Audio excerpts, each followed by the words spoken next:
ઉનાળા પહેલા રાજ્યમાં જળાશયોમાં પાણી ખૂટ્યું છે। ઉત્તર ગુજરાતના 15 ડેમમાં 49.11% પાણી બચ્યું છે, તો મધ્ય ગુજરાતના 17 ડેમમાં 73.52% પાણીનો જથ્થો છે।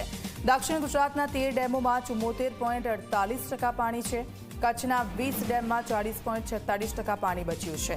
સૌરાષ્ટ્રના 141 ડેમમાં માત્ર 42.25% પાણીનો જથ્થો બચ્યો છે। સરદાર સરોવર ડેમમાં 72.57% પાણી છે, તો કુલ 207 જેટલા જળાશયોમાં 67.99% પાણી રહ્યું। રાજ્યમાં 4 ડેમમાં 90%થી વધારે પાણી છે, તો 11 ડેમ એવા છે કે જ્યાં 80 થી 90% પાણીનો જથ્થો છે। 15 ડેમમાં 70 થી 80% પાણી બચ્યું છે, તો 176 ડેમમાં 70%થી ઓછું પાણી રહ્યું છે।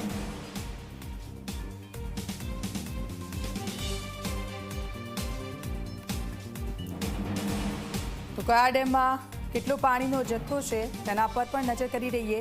દેવભૂમિ દ્વારકાનો સાની ડેમ તે તળિયા ઝાટક થઈ ગયો છે, તો જૂનાગઢનો પ્રેમપરા ડેમ છે તે પણ તળિયા ઝાટક થઈ ગયો છે। આ ડેમોમાં પાણી બચ્યું નથી। પોરબંદરનો અડવાણા ડેમ છે તે પણ તળિયા ઝાટક છે, ત્યાં પાણી નથી બચ્યું, એટલે આવનારા સમયમાં ત્યાં પાણીની તંગી સર્જાશે।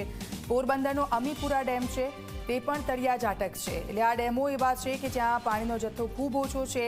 સુરેન્દ્રનગરનો સાબુરી ડેમ છે તે ડેમમાં પણ પાણી નથી એટલું, અને ઉનાળામાં પાણીની તંગી ચોક્કસથી સર્જાશે। દેવભૂમિ દ્વારકાનો ગડકી ડેમ છે તે પણ તળિયા ઝાટક થઈ ગયો છે। દેવભૂમિ દ્વારકાનો વર્તુ 1 ડેમ છે તેમાં પણ પાણીનો જથ્થો એટલો બધો બચ્યો નથી। દેવભૂમિ દ્વારકાનો સોનમતી ડેમ છે કે ત્યાં પણ પાણીનો જથ્થો નથી, તળિયા ઝાટક આ ડેમો થઈ ગયા છે। જામનગરનો રૂપાવટી ડેમ, એટલે સૌરાષ્ટ્રમાં આ વખતે પાણીની બૂમો પડવાની શક્યતાઓ છે।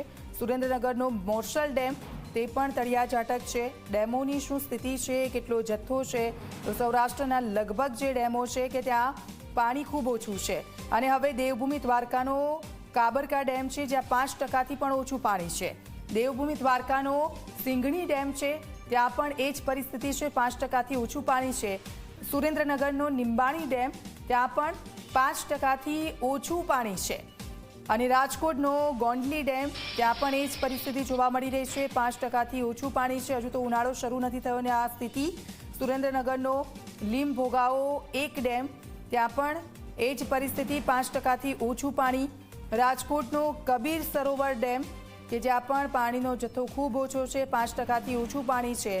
રાજકોટનો કામુકી ડેમ તેની પણ એ જ સ્થિતિ અત્યારે જોવા મળી રહી છે। હજુ તો ઉનાળાની શરૂઆત છે, આખું ઉનાળો કાઢવાનો છે, અને પાણી માટે ત્યાં પાણી લોકોને ઓછું મળે તેવી પણ શક્યતાઓ દેખાઈ રહી છે, કારણ કે ડેમની આ સ્થિતિ છે। આપ જુઓ, જામનગરનો ફોફળ 1 ડેમ ત્યાં પણ 5%થી ઓછું પાણી હાલ છે, અને જૂનાગઢનો વ્રજમી ડેમ કે ત્યાં પણ પાણી 5%થી ઓછું છે। કેટલાક ડેમો એવા છે કે જે તળિયા ઝાટક છે, અને હવે 10%થી ઓછું દેવભૂમિ દ્વારકાનો મિનસર વી ડેમ કે ત્યાં 10%થી પણ ઓછું પાણી છે।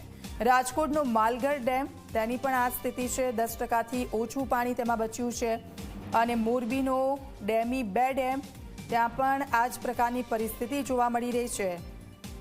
કચ્છનો રુદ્રમાતા ડેમ કે જ્યાં 10%થી ઓછું પાણી હવે ડેમમાં બચ્યું છે, પાણીનો જથ્થો ખૂબ જ ઓછો છે આ ડેમોમાં। રાજકોટનો છાપરવડી 2 ડેમ ત્યાં પણ આ જ પરિસ્થિતિ છે, અને ડેમો થકી લોકોને પાણી પુરવઠો પૂરો પાડવામાં આવે છે, પરંતુ હજુ તો ઉનાળાની આ શરૂઆત। બોટાદનો ભીમદર ડેમ ત્યાં પણ 10%થી ઓછો પાણીનો જથ્થો બચ્યો છે। પોરબંદરનો સોરઠી ડેમ તેની પણ આ જ સ્થિતિ, 10%થી ઓછું પાણી ત્યાં।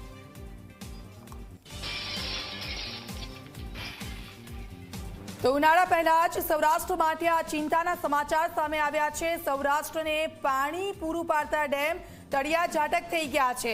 સૌરાષ્ટ્રમાં 141માંથી 9 ડેમ છે કે જે તળિયા ઝાટક છે, ત્યાં પાણી પુરવઠો બિલકુલ નથી। 5 ડેમમાં માત્ર 1% પાણી હોવાનો ખુલાસો થયો છે, તો 20 ડેમો એવા છે કે જ્યાં 90% ખાલી થઈ જતા ચિંતા વધી ગઈ છે।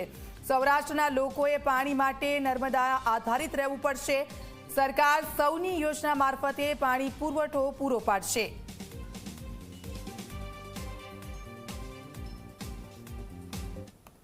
નર્મદા કે જે નર્મદાના અવતરણ માટે વડાપ્રધાન નરેન્દ્રભાઈ મોદીએ વડાપ્રધાન પદ ગ્રહણ કરી અને ફક્ત થોડાક દિવસોમાં જ દરવાજા મૂકવાની મંજૂરી આપી, ઊંચાઈ વધારવાની મંજૂરી આપી. એ માં નર્મદામાં અત્યારે 70%ની આસપાસ પાણી સંગ્રહ થયેલું છે, 67% જેવું પાણી છે. ત્યારે સૌરાષ્ટ્રવાસીઓએ ચિંતા કરવાની જરૂર નથી. એટલા માટે કે ખરા અર્થમાં માં નર્મદા ગંગા બની અને સૌરાષ્ટ્રવાસીઓના ઘરે ઘરે પહોંચશે. નર્મદા આધારિત સૌની યોજના કે જે સૌરાષ્ટ્રની પ્રજાને નરેન્દ્રભાઈ મોદીની મહાન ભેટ છે, આ સૌની યોજના મારફત રાજ્ય સરકાર ભૂપેન્દ્રભાઈ પટેલના નેતૃત્વમાં ઘરે ઘરે પાણી પહોંચાડશે. એક પણ સૌરાષ્ટ્રવાસી પાણીના અભાવે પાણીના વાકે હેરાન નહીં થાય.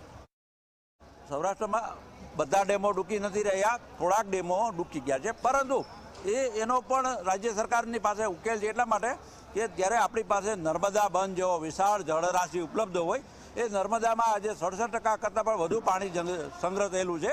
ત્યારે નર્મદા આધારિત ઉનાળામાં પણ જે રીતે આપ બધા જોવો છો કે રાજકોટમાં આજી ડેમ ઘણી વખત આજીનું કેચમેન્ટ ક્ષેત્ર ટૂંકું છે, આજી ખાલી હોય, ત્યારે એ આજી પણ આપણે ઉનાળામાં ભરાતો જોઈએ છીએ. આજી ડેમ નર્મદાની પાઇપલાઇન દ્વારા ભરવામાં આવે છે. એ જ રીતે સૌરાષ્ટ્રના જે ડેમોમાં પાણી ખાલી થઈ જશે ત્યાં રાજ્ય સરકાર યોગ્ય પગલાં લઈ સૌરાષ્ટ્રવાસીઓને પાણીના અભાવે હેરાન નહીં થવા દે.